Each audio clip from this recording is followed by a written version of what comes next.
Hello students, हमने अभी तक काल विभाजन और नामकरण की आवश्यकता पर प्रीवियस क्लास में देखा था। ठीक है, हम थोड़ा आगे बढ़ते हैं। तो काल विभाजन और नामकरण का आधार क्या होता है उसके बारे में हम अगर देखें तो इसका आधार प्रमुख रूप से 4 कारण हैं। ठीक है, तो इनके आधार पर ही काल विभाजन और नामकरण होता है। ठीक है, तो उसमें से सबसे इम्पोर्टेंट है ऐतिहासिक कालक्रम। ठीक है, तो जैसे जो 10वीं शताब्दी से लेकर अभी तक जो हिंदी साहित्य का इतिहास है उसका ऐतिहासिक कालक्रम है। ठीक है, तो उसके अनुसार हमने इसका काल विभाजन कर दिया। ठीक है, तो इसका क्या कालक्रम है? आदिकाल, मध्यकाल, आधुनिक काल। ठीक है, इसका हमने काल विभाजन किया और हर काल का हमने एक नामकरण कर दिया। ठीक है, तो जो ये प्रक्रिया है इसके आधारों में से एक है ऐतिहासिक कालक्रम। ठीक है, और साहित्यकार केंद्रित काल विभाजन भी होता है और नामकरण भी होता है। जैसे आधुनिक काल में भारतेंदु युग का नाम भारतेंदु के नाम पर पड़ा। ठीक है, वैसे ही महावीर प्रसाद द्विवेदी के नाम पर द्विवेदी युग का नाम पड़ गया।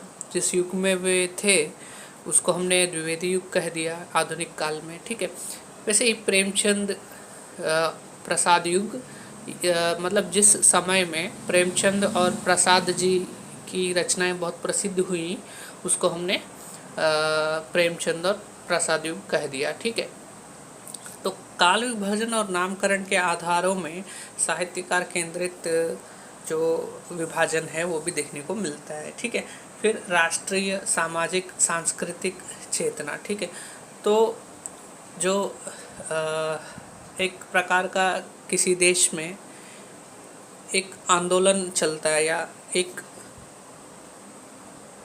माइंडसेट बनता है देश में किसी विचार का, तो हम उसको राष्ट्रीय, सामाजिक या सांस्कृतिक चेतना कहते हैं।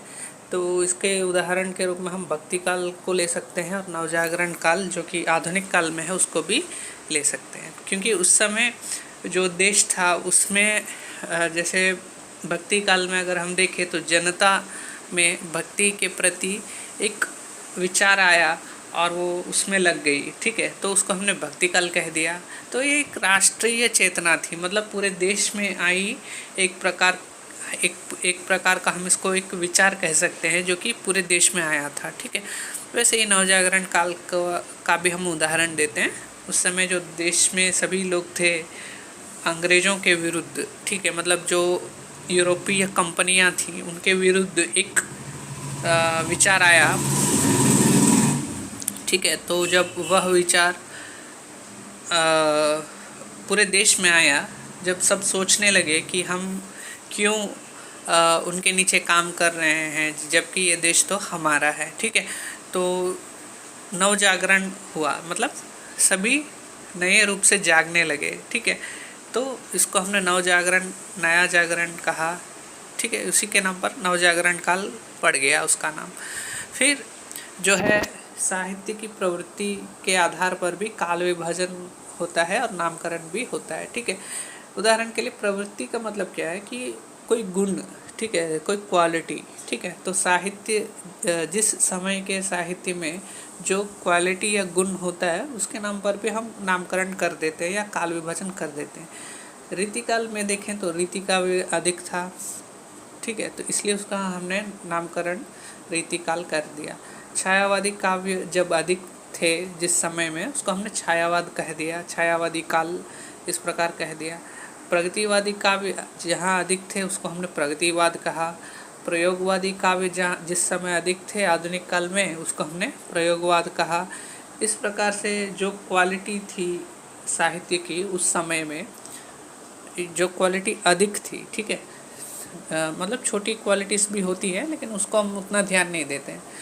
ठीक है, तो जो क्वालिटी अधिक थी उसके आधार पर हमने उस काल का या मतलब जो काल है उसका विभाजन किया या उसका नामकरण भी कर दिया। ठीक है, तो साहित्य की क्वालिटी के ऊपर हमने नाम दिया। ठीक है, या काल विभाजन किया। ठीक है, तो ये 4 प्रवृत्तियां हैं काल विभाजन और नामकरण की।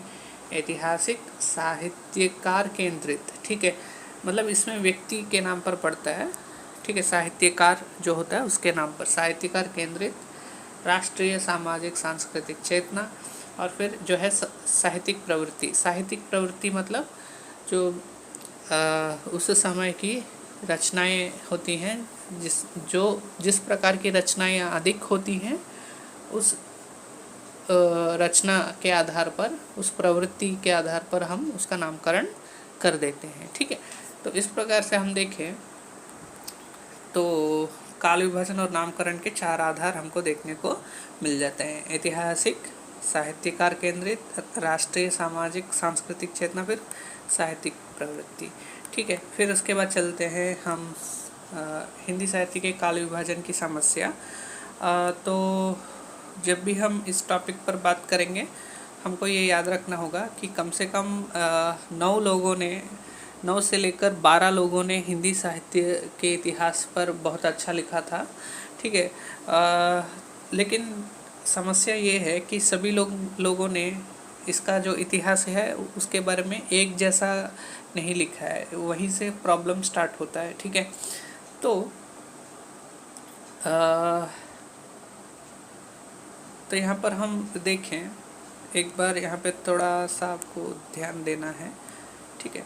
तो यहाँ पर, ठीक है, तो हिंदी का वास्तविक काव्य वह है जो हाँ, तो यहाँ पे प्रॉब्लम ये आ रहा है कि कुछ लोगों का मानना था कि जो हिंदी साहित्य है वो 7वीं शताब्दी से ही स्टार्ट हो जाता है, ठीक है।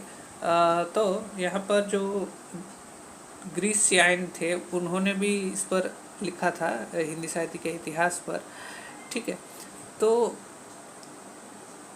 वो मानते हैं कि जो हिंदी साहित्य का इतिहास है उसका प्रारंभ जो है 7वीं शताब्दी से ही हो जाती है, ठीक है, क्योंकि उस समय जो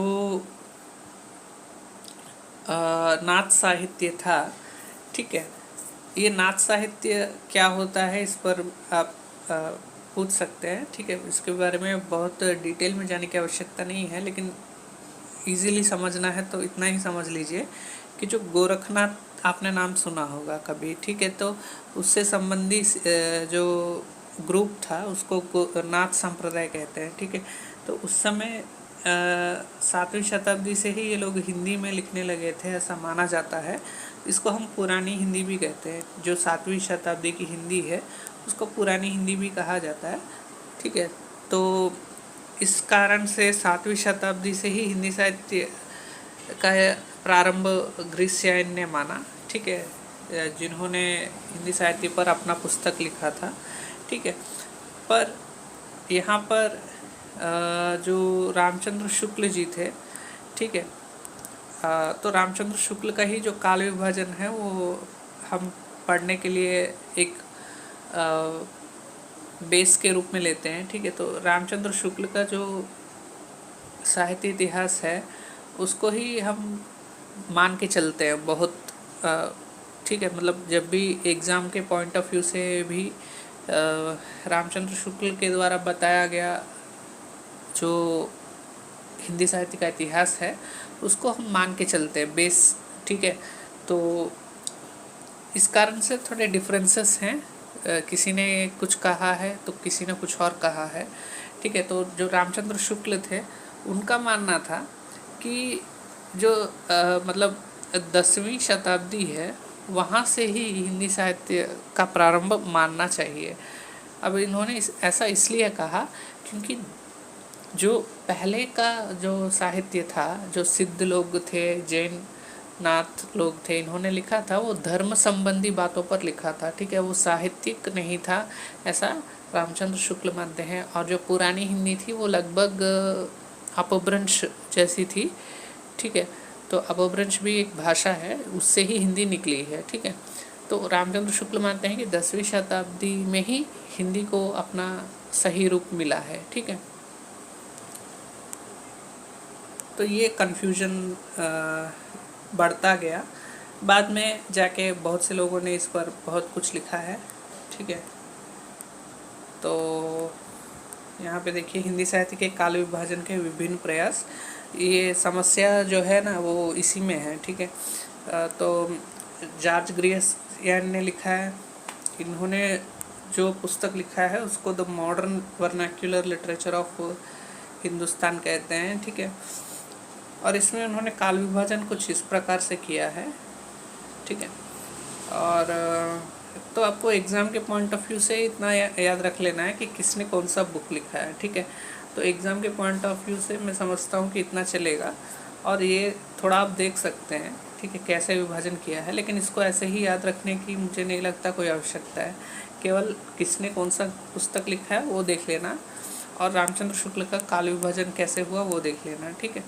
तो ये फिर इनके बाद देखिए मिश्र बंधुओं ने लिखा है साहित्य इतिहास, ठीक है। उन्होंने अपने प्रकार से इसका काल विभाजन किया। फिर उसके बाद वैसे तो बहुत से लोग हैं, लेकिन यहाँ पे कुछ लोगों का ही, जो इम्पोर्टेंट लोग थे उनका ही यहाँ पे नाम दिया गया है, ठीक है। तो फिर जो रामचंद्र शुक्ल हैं ये थोड़ा इम्पोर्टेंट है, ये पूरा याद करना होगा आपको, ठीक है। इनके द्वारा किया गया काल विभाजन थोड़ा मेंशन करना होगा शायद, तब आपको अच्छे मार्क्स मिल जाएंगे, ठीक है। तो इन्होंने इस प्रकार काल विभाजन किया है, इसको बेस मान के चलते हैं, ठीक है। जो भी एग्जामिनेशन होते हैं उसमें इनका बहुत पूछा जाता है, रामचंद्र शुक्ल ने कैसा काल विभाजन किया था, ठीक है। तो यहाँ पे जैसे कि आप यहाँ पे देख सकते हैं कि इन्होंने 10वीं शताब्दी से स्टार्ट किया था, तो यहीं से थोड़ा प्रॉब्लम है।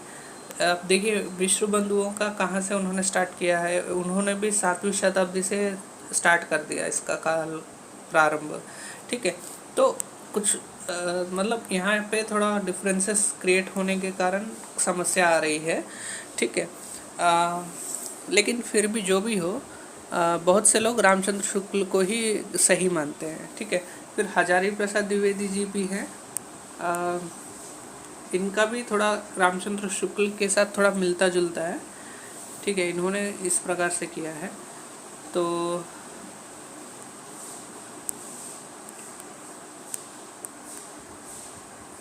यहाँ पर आपको अगर देखें हम, तो बहुत से लोग थे, फिर भी आपको 1, फिर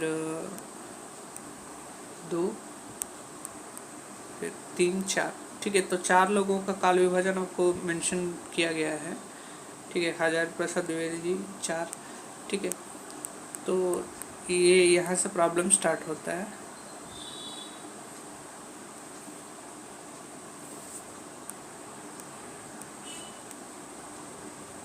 तो नेक्स्ट क्लास में फिर हम देखेंगे नामकरण संबंधी विभिन्न मत, ठीक है। अभी तक तो इतना चलेगा। Thank you.